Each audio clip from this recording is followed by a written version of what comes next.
سب سے پہلے ہم ان طریقوں پر بات کریں گے جن طریقوں کو رسول اللہ صلی اللہ علیہ وسلم نے دعوت پہنچانے کے لیے استعمال کیا۔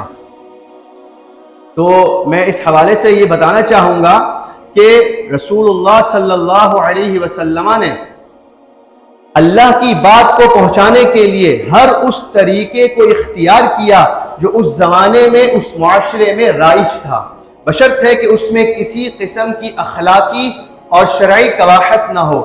رسول اللہ کی دعوت کا طریقہ کوئی جامد طریقہ نہیں تھا کہ کوئی مخصوص طریقہ ہو، اس کے علاوہ کوئی اور طریقے کی اجازت نہیں ہے۔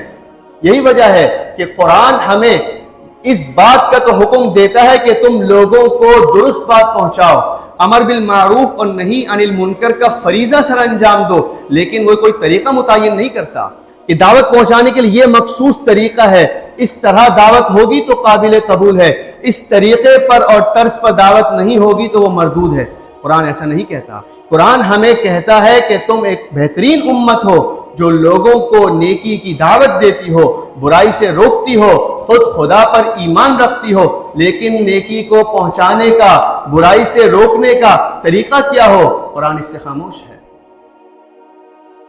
رسول اللہ صلی اللہ علیہ وسلم نے اپنی بات کو پہنچانے کے لیے اس زمانے کے رائج ہر طریقے کو اختیار کیا، بشرط ہے کہ اس میں کوئی اخلاقی اور شرعی قباحت نہ ہو۔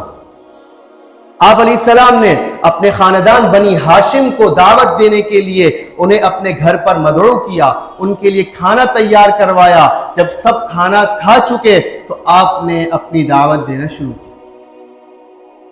آپ علیہ السلام نے دعوت دی اور خدا کا پیغام بلا کم و کاست ان تک پہنچایا، لیکن مجمع میں سے کوئی بھی آپ کی حمایت پر آمادہ نہ ہوا۔ ایک شخص اٹھا، ایک کم سن عمر بچہ اٹھا اور اس نے کہا، یا رسول اللہ، گو کہ مجھے آشوب چشم ہے، گو کہ میری ٹانگیں پتلی ہیں، گو کہ میں ایک نو عمر اور کم سن بچہ ہوں، لیکن میں آپ کا ساتھ دینے کے لیے تیار ہوں۔ جی ہاں، وہ حضرت علی رضی اللہ تعالی عنہ تھے۔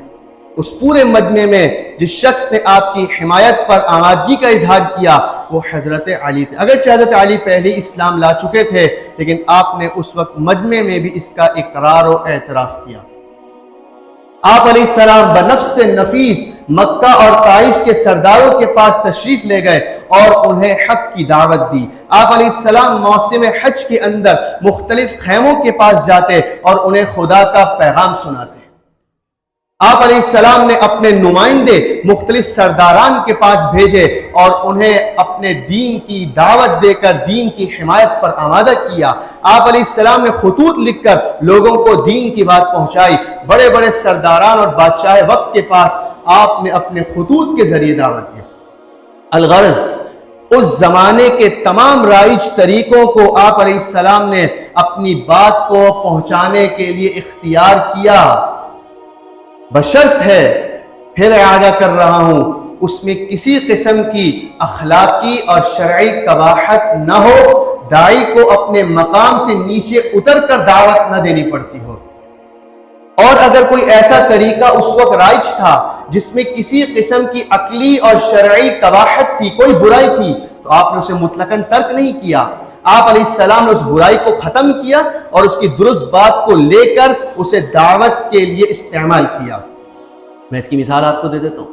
آپ علیہ السلام ایک روز کوہ صفا پر، صفا کی پہاڑی پر چڑھے اور آپ نے مختلف قبائل کا نام لے لے کر انہیں بلایا، سب جمع ہو گئے اور آپ علیہ السلام نے پھر انہیں دعوت دی۔ وہ الفاظ کیا تھے، وہ خطبہ کیا تھا، ابھی میرا یہ موضوع نہیں ہے، میں ابھی صرف طریقے پر بات کر رہا ہوں۔ تو آپ کوہ صفا پر چڑھ گئے اور آپ نے سب کو جمع کر کے خدا کا پیغام سنایا۔ اس طریقے کی اصل معلوم ہے کیا تھی؟ اس طریقے کی اصل یہ تھی کہ جب کسی جگہ سے کوئی حملہ ہوتا اور شدت حملے کی پیش گوئی ہوتی تو ایک شخص پہاڑ پر یا کسی اونچی جگہ پر کھڑا ہو کر برہنہ ہو جاتا اور اپنے کپڑے کو اٹھا کر کہتا، انا النذیر العریان، میں برہنہ طور پر تمہیں ڈرا رہا ہوں۔ یعنی یہ علامت ہوتی تھی کہ ایک سخت حملہ درپیش ہے، لوگ متوجہ ہو جاتے اور مقابلے کے لیے تیار ہو جاتے۔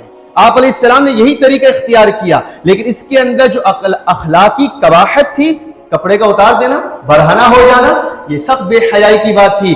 آپ نے اس طریقہ دعوت سے اس برائی کو ختم کیا اور اس طریقے کو استعمال کیا. تو میں آپ کو بتانا چاہتا ہوں اس سے ہمیں یہ پتہ چلتا ہے کہ ہر وہ طریقہ جس کے اندر کوئی خرابی نہیں ہے اس کو دین کی دعوت پہنچانے کے لیے استعمال کیا جائے گا. اگر اس کے اندر کوئی برائی موجود ہے اس برائی کو ختم کیا جائے گا، لیکن اس طریقہ دعوت کو یکسر قلم انداز نہیں کیا جائے گا. لہٰذا آج کے زمانے میں سوشل میڈیا، پرنٹ میڈیا ہو یا مین اسٹریم میڈیا ہو، رسائل ہو یا اور کوئی طریقہ، ہم ہر طریقے کو اپنی بات پہنچانے کے لیے، دعوت کے لیے استعمال کر سکتے ہیں. کسی ایک ہی طریقے پر بے جا اصرار کرنا یہ خیر خواہانہ رویہ نہیں ہے.